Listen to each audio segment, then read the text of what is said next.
ఈశోత్పన్న విపన్న భువనావళి అన్నట్టు ఉన్మత్తంలోకి ఒక క్షణం వెళ్ళిపోయాము.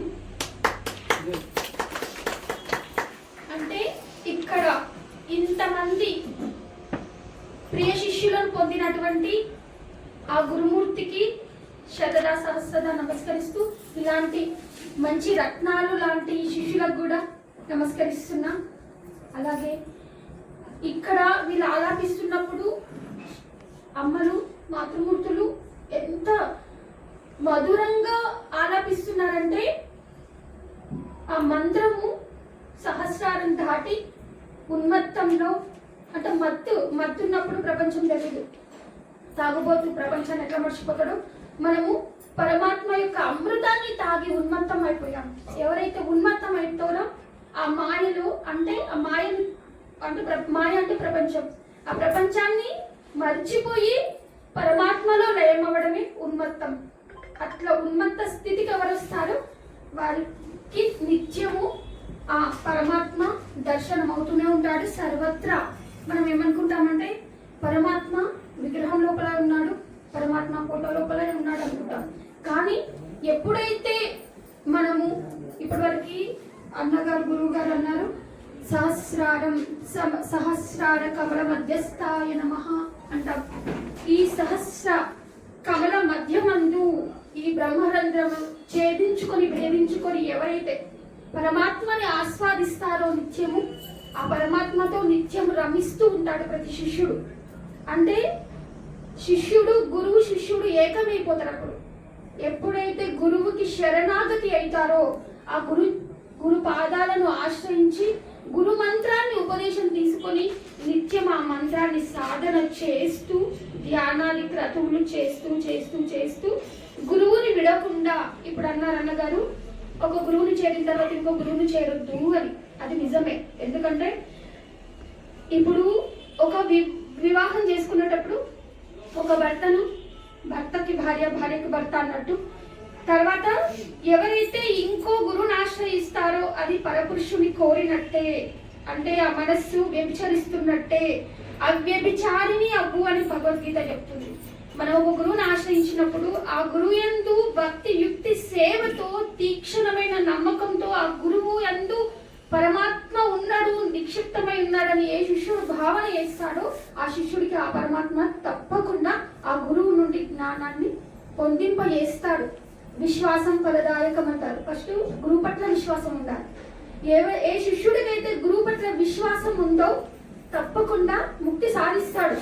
ఒకవేళ ఈ శ్రోత్రియుడు రాకుండొచ్చు. ఇప్పుడు దీనికి అక్షర జ్ఞానం, ఈ లౌకిక అక్షర జ్ఞానం అవసరం లేదు. అలౌకిక అక్షర జ్ఞానం ఉంటే సరిపోతుంది. గురువుకి చూపించగలుగుతాడు, శాస్త్రాల వరకు తీసుకెళ్ళగలుగుతాడు. ఇప్పుడు ఈ శాస్త్రాలను విప్పి చెప్పాలనకపోతే వేరే గురువుని ఆశ్రయించి విప్పనం చేయించుకోవచ్చు, కానీ మొదటి గురువును మర్చిపోవద్దు. ఇప్పుడు ఒక తేనెటీగ ఏం చేస్తుంది, రకరకాల పూలపైన వాలి మకరందాన్ని సేకరించి తేనె తయారు చేసి పెట్టుకుంటారు. ఒక పువ్వు మీద వాతావరణానికి తేనె సరిపోదు. అందుకనే ఎవరికైతే శాస్త్ర పరిజ్ఞానము, ఇప్పుడు తత్వం తెలిస్తే సరిపోతుంది, నాకు చాలు, నేను పరమాత్మ స్థితి తెలుసుకున్నా నాకు చాలు అంటే తనను తాను ఉద్ధరించుకోవచ్చు. ఉద్ధరేదాత్మ ఆత్మానం సాధ్యత అన్నట్టు తనను తాను ఉద్ధరించుకోవచ్చు.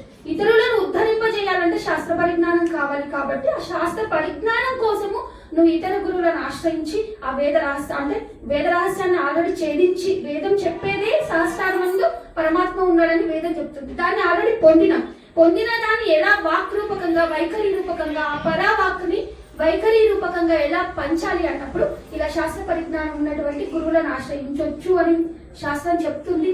ఏమంటారు, తేనెటీగలాగా ఆశ్రయించవచ్చు, తేనె ఆ జ్ఞానాన్ని సంపాదించుకోవచ్చు అని చెప్తుంది.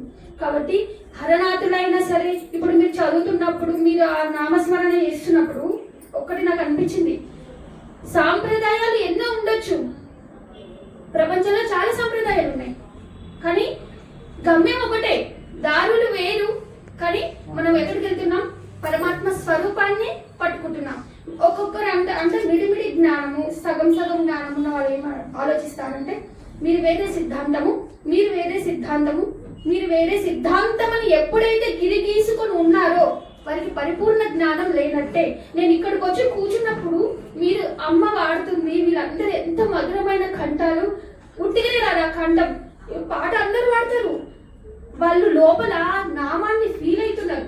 అంటే ఆ పాట పాడేటప్పుడు, ఆ నామం అనేటప్పుడు వాళ్ళ అంతరంగమందు అనుభవించుకుంటూ ఆస్వాదిస్తూ పాడుతున్నారు కాబట్టి అంత మధురంగా ఆ వైఖరి వాక్, ఆ శక్తి బయటికి ఆ మాట రూపకంగా అట్లా వచ్చింది.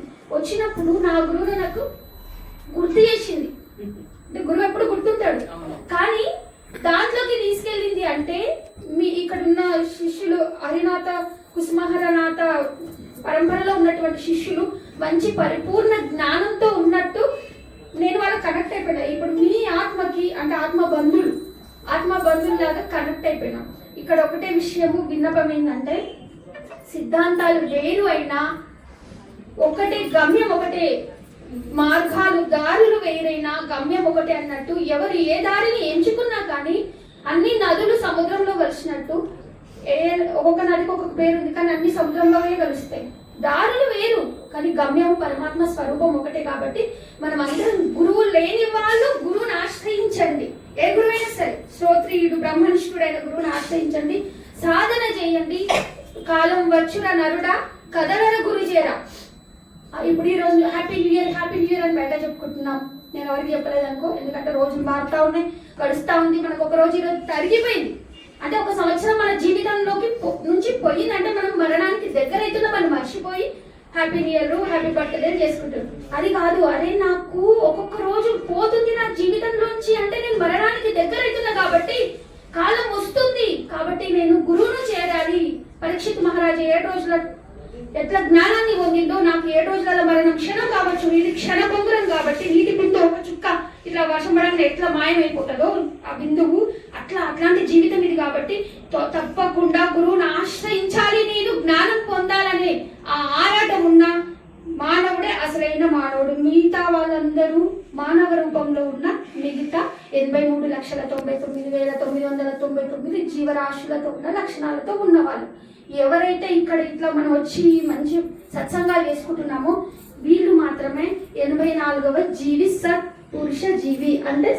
అంటే మానవుడిగా పుట్టింది సాకారం చేసుకుంటున్నటువంటి వాళ్ళం మనం. కాబట్టి ఇదే లాస్ట్ జన్మ, మనకు ఒక అవకాశం ఇచ్చిండు పరమాత్మ శ్రీకృష్ణ. ఇక మానండి ఈ జన్మలు మానుకొని ఆ పరమాత్మలో అఖండమైన ఆ పరమాత్మ చైతన్యంలో లయమైపోదాం. శ్రీ గురుభ్యో నమః.